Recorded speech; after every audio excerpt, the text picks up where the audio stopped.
Gold, trusted gold buyers. మీరు తాకట్టు పెట్టిన బంగారాన్ని విడిపించి ఈ రోజు ఉన్న మార్కెట్ ధరకు కొనబడను. ఇప్పటి వరకు నువ్వు చేసిన మూవీస్ అయితే 9 మూవీస్. ఫస్ట్ టైం శర్వానంద్ గారితో. అవును. అండ్ బై గోయింగ్ ఆన్ మంచి మంచి మూవీస్ చేసుకుంటూ వచ్చావు. సో ఇన్ని మూవీస్ల కల్లా నీకు బాగా స్పెషల్ మూవీ ఏంటి?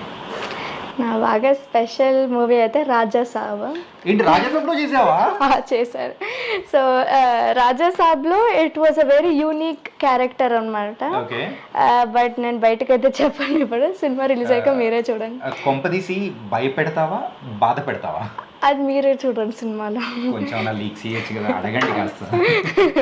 మీరు చూడండి సినిమాలో. అన్నయ్యకి కూడా చెప్పవచ్చు అది. లేదు.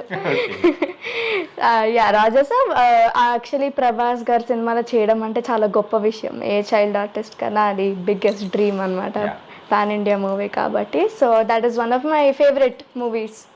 అండ్ ప్రభాస్ గారితో ఉండిందా సీన్స్? ఎస్. నేనేం చెప్పాను? నో. రాజాసాబ్ మూవీలో ప్రభాస్ గారితో యాక్ట్ చేయడం ఎలా అనిపించింది? లేదు, నేనే చేయడం అంతే. సరే, లేదు పర్లేదు. రాజాసాబ్ ప్రభాస్ గారి మూవీనే కదా. Yes. That was a great experience. ఎందుకంటే చిన్నప్పటి నుంచి ప్రభాస్ గారు ఎంత పెద్ద హీరోనో చూస్తూ వచ్చాను. సలార్ అన్న, బాహుబలి అన్న. నేను బాహుబలి అయితే అట్లీస్ట్ 20 times చూసుంటాను అదే సినిమా.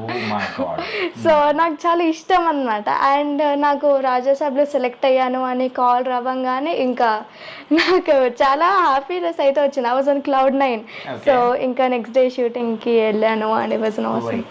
కొంపదీసి రాజాసాబ్లో నువ్వే దయ్యమా? నేను చెప్పకూడదు. ఓకే, నైస్, పర్లేదు. అండ్ ప్రభాస్ గారితో యాక్ట్ చేయడం అనేది కూడా that was a very special moment అని కూడా అన్నావు. ఇంకేం మూవీస్ చేస్తున్నావు? ఇంకా మూవీస్ అయితే కేజేక్యూ చేశాను, దీక్షిత్ శెట్టి గారిది. And then we have Sobhita గారిది సురేష్ ప్రొడక్షన్స్లో చీకట్లో మూవీ రిలీజ్ అవబోతుంది, అందుట్లో కూడా చేశాను. And this is my favourite one, Dulquer Salman గారిది ఆకాశంలో ఒక తార అని రిలీజ్ అవబోతుంది మూవీ, అందుట్లో చేశాను. సో ద థింగ్ ఈజ్ ఏంటంటే నాకు దుల్కర్ సల్మాన్ గారు అంటే చాలా ఇష్టము, ఆయన మూవీస్ అయినా. సో ఆ సినిమాలో చేయడం was very happy for me to. మరి స్టడీస్ని అలాగే ఇంకో పక్క షూటింగ్స్ని ఎలా మేనేజ్ చేస్తున్నావు? చాలా మంది అదే ఉంటారు ఈ క్వశ్చన్. ఆ సీక్రెట్ ఏంటో చెప్తే మిగతా వాళ్ళు కూడా ఫాలో అవుతారు కదా. ఇప్పుడు నేను 10th క్లాస్కి వచ్చాను, మీరు రాకుండా ముందు కూడా ఐ వాజ్ స్టడీయింగ్, ల్యాప్టాప్లో అన్నీ చూసుకుంటా వీడియోస్ అన్నీ. సో అంటే ఇంకా మేనేజ్ చేసుకోవడం అంటే టైం అలాట్ చేసుకోవాలి.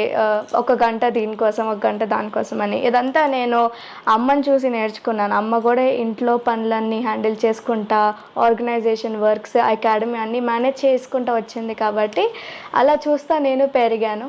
And that's how I am able to manage. అది మామ్ వండర్ మామ్ అయినప్పుడు కిడ్ కూడా వండర్ కిడ్ అయిపోయింది. Okay. And what's your dream? పెద్ద అయిన తర్వాత ఏమవుతామని? పెద్ద అయిన తర్వాత నేనైతే పాలిటిక్స్లోకి వెళ్ళాలనుకుంటున్నాను. పాలిటిక్సా? ఇప్పటి వరకు నువ్వు చెప్పిన, అంటే ఇప్పటి వరకు నేను చూసిన అక్షరాన్ని అండ్ నువ్వు చెప్తున్న అక్షరాన్ని చాలా డిఫరెంట్గా ఉంటుందేమో. సో నా చిన్నప్పటి నుంచి ఇప్పుడు మా ఇంట్లో జరిగే కాన్వర్జేషన్స్ రెగ్యులర్ కాన్వర్జేషన్స్ కాదు. నాన్నగారితో మాట్లాడుతున్నప్పుడు అన్ని పాలిటిక్స్నే మాట్లాడుకుంటాం ఎప్పుడు. సో రాజకీయ నాయకులు వాళ్ళు చేసిన స్కీమ్స్ అవన్నీ మాట్లాడుకుంటూ రావడం వల్ల నాకు పాలిటిక్స్లో అయితే ఇంట్రెస్ట్ అయితే వచ్చింది. సో వాళ్ళని చూస్తా, పీపుల్కి సేవ చేయడము, అదంతా it's like a different world అదంతా. సో పాలిటిక్స్లోకి వెళ్ళాలని నాకు అలా డ్రీమ్ వచ్చింది. మీ మమ్మీ ఏమో నిన్ను సినిమాల్లో పెద్ద స్టార్ని చేయాలని చెప్పేసి అనుకుంటుంటే నువ్వేమో పాలిటిక్స్కి వెళ్ళిపోతాను. రెండు చేయకూడదా? ఇది పాయింట్. పవన్ కళ్యాణ్ గారు ఉన్నారు కదా, మంచి ఇన్స్పిరేషన్. ఓకే. అంటే మీ స్కూల్లో కానీ నిన్ను ఒక స్టార్ కిడ్గా చూస్తుంటారా? అలాగేం ఉండదు. I'm like every other student. నేను చదువుకునేది భారతీయ విద్యా భవన్స్ పబ్లిక్ స్కూల్, జూబ్లీ హిల్స్లో ఉంటుంది. సో అక్కడైతే నాకు ఇలాగేమి స్టార్ కిడ్ యాక్ట్రెస్ అని ఏమి ఉండదు. ఫ్రెండ్స్తో అందరు నార్మల్గానే ఉంటాము. మా స్కూల్లో చాలామంది ఉన్నారు సెలబ్రిటీస్ పిల్లలు, పొలిటీషియన్స్ పిల్లలు అని. బట్ అలా ఏం చూడము. We're all just normal students అక్కడ స్కూల్లో. నీ దగ్గరికి వచ్చి మీ ఫ్రెండ్స్ అడిగారా, ఆ సినిమా చేస్తున్నావు కదా ఏంటి సంగతి? అడిగారు చాలా మంది, నన్ను గుర్తుపట్టారు. సో సో నువ్వు తమ్ముడిలో చేసావు కదా, నువ్వు ఆ సినిమాలో చేసావు కదా అని చాలామంది నా దగ్గరికి వచ్చి అన్నారు. సో టు బి ఆనెస్ట్ నాకు సినిమా చేయడం ఆ సినిమా చేశాక నన్ను గుర్తుపట్టారు కదా, అప్పుడు I felt like finally success అయ్యిందని. So what's the best moment మూవీస్లో, ఫస్ట్ మూవీస్లో చెప్పు. మూవీస్లో బెస్ట్ మూమెంటా? The best thing about movies is where like నేను ట్రావెల్ చేయడానికి వస్తుంది మూవీస్ చేసేటప్పుడు. చాలా డిఫరెంట్ ఎక్స్పీరియన్సెస్. నాకు తమ్ముడులోనే వేరే ఫారెస్ట్కి వెళ్ళి షూట్ చేసాము, దాని తర్వాత వేరే సినిమాస్లో రామోజీ ఫిలిం సిటీలోకి వెళ్ళి అండ్ డిఫరెంట్ షూటింగ్ లొకేషన్స్కి వెళ్ళి షూట్ చేయడం, that's a complete different travelling experience. So మనం ట్రావెల్ చేస్తున్నది అలా ఏమి వెకేషన్కి వెళ్ళి రావట్లేదు, we are going there for a purpose shoot చేయడానికి. అండ్ ఆల్సో నేను రామోజీ ఫిలిం సిటీకి ఫస్ట్ టైం వెళ్ళినప్పుడు నా బర్త్డే కోసము సెలబ్రేట్ చేసుకోవడానికి వెళ్ళాను. బట్ ఆఫ్టర్ దాట్ షూటింగ్ కోసం ఒక పర్పస్ కోసం వెళ్ళాను. That was what I felt was the best thing. మన ట్రావెలింగ్ ఏమి సరదాగా చేయట్లేదని. యా. సో మరి ఇలా కూచిపూడి, భరతనాట్యం ఇవన్నీ చేస్తున్నావు కదా, సో ఈ డ్యాన్స్ ఫీల్డ్లో నీకు ద బెస్ట్ మూమెంట్ ఏంటి? మై బిగ్గెస్ట్ మూమెంట్ ఇస్ నేను ఫస్ట్ టైం అమెరికాకి వెళ్ళి మిచిగన్లో తానా 24th కాన్ఫరెన్స్కి పర్ఫామ్ చేశాను. అది ఆనెస్ట్లీ కూచిపూడి ఏ కూచిపూడి డాన్సర్కైనా అది బిగ్గెస్ట్ డ్రీమ్, అమెరికాకి వెళ్ళి పర్ఫామ్ చేయడం అనేది. సో నేను మిచిగన్లో చేశాను. డెట్రాయిట్ పక్కనే ఒక టౌన్ ఉంటుంది నోవాయ్ అని. సో అక్కడ 3 రోజులు కాన్ఫరెన్స్ పెట్టారు. అక్కడ 3 days పర్ఫామ్ చేశాను నేను. చాలా పెద్ద పెద్ద సెలబ్రిటీస్ వచ్చారు, తమన్ గారు, సమంత గారు, ఐశ్వర్య రాజేష్ గారు, సిద్ధార్థ్ గారు. సో అదంతా it was an awesome experience తానాలో అయితే. ఎందుకంటే నేను యూఎస్ఏ వెళ్ళినా కూడా అక్కడ అందరు తెలుగు వాళ్ళే ఉన్నారు. So it was like mini Andhra, mini Telangana లాగా అందరూ. అవును. సో ఇంకా అందరితో అలాగే మాట్లాడేసుకుంటా ఉన్నాము. అందరు వచ్చి గుర్తుపట్టారు కూడా నన్ను, మిమ్మల్ని ఇన్స్టాగ్రామ్లో ఫాలో అవుతున్నానని. సో అదొక సర్రియల్ ఎక్స్పీరియన్స్ మిచిగన్లో అయితే. యా. అండ్ దాని తర్వాత డాన్స్లో నేను సెకండ్ మోస్ట్ అంటే అయోధ్యలో పర్ఫామ్ చేశాను. రామ జన్మభూమి టెంపుల్లో కట్టారు కదా రీసెంట్గా. సో శ్రీరామనవమి అయింది కదా 2 months ago. సో దానికోసం అయోధ్య టెంపుల్ ట్రస్ట్ నన్ను పర్సనలీ ఇన్వైట్ చేశారు. దానికంటే ముందు ఒకసారి పర్ఫామ్ చేశాను. అలా నేను తెలుసు టెంపుల్ ట్రస్ట్కి. అప్పుడు పర్ఫామ్ చేయడం వల్ల మేము వెళ్ళి ఇక్ష్వాకు కుల ఫ్యామిలీస్ అప్పుడు చేశారు అక్కడే పూజ టెంపుల్ లోపల, అక్కడే పర్ఫామ్ చేసాం మేము. అవును. Yeah, on Ram Navami. So అది చాలా పెద్ద అచీవ్మెంట్ నాకు.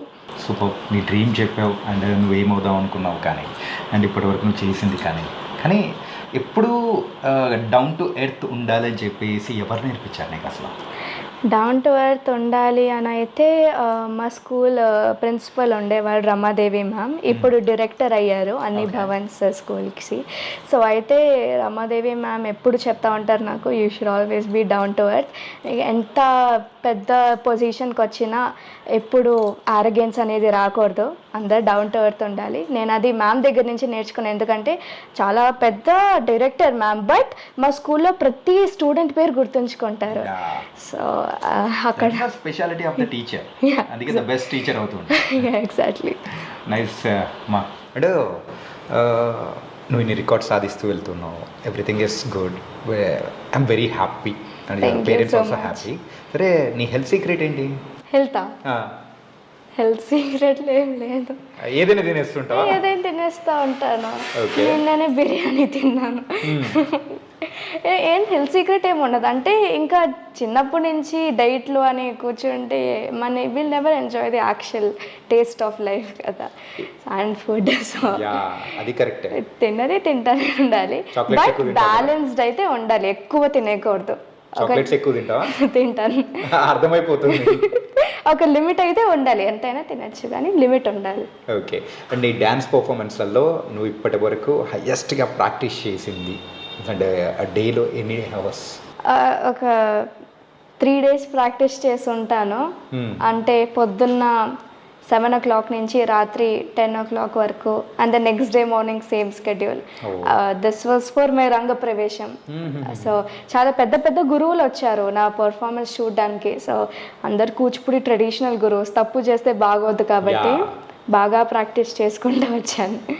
సరే, మన ఫైనల్ క్వశ్చన్ ఏంటంటే, నువ్వు చిన్నప్పుడు ఏదో మూవీకి వెళ్ళి ఆడిషన్కి వెళ్ళి సిగ్గుపడ్డావు కదా, సో అలా ఎప్పుడైనా కానీ చేసేటప్పుడు మిస్టేక్స్ పోయాయనుకో, సో దాన్ని ఎలా కవరప్ చేస్తున్నావు? యాక్టింగ్ చేసేటప్పుడు యాక్టింగ్ చెప్పు అండ్ ఆల్సో డాన్స్లో చెప్పు. ఓకే సార్, ఫస్ట్ డాన్స్లో చెప్తాను. ఓకే. డాన్స్లో అయితే యూజువల్గా మనము స్టెప్స్ బట్టి పట్టేసి చేయకూడదు. ఫస్ట్ అండర్స్టాండ్ చేసుకోవాలి ఆ పాట రాగాలు ఏంటి, తాళాలు ఏంటి, లయ ఎలా వస్తుంది. మనకి నెక్స్ట్ స్టెప్ నెక్స్ట్ పాట ఏం వస్తుందో తెలిస్తే ఆటోమేటిక్గా నువ్వు ఇక్కడ స్టెప్ మర్చిపోయినా కూడా ఏదో ఒక వేరే స్టెప్ సిమిలర్ స్టెప్ కవరప్ చేసుకొని చేసేయచ్చు. యాక్టింగ్లో అయితే అలా అవ్వదు కాబట్టి ఇంకా రీటేక్ చేసుకోవాలి.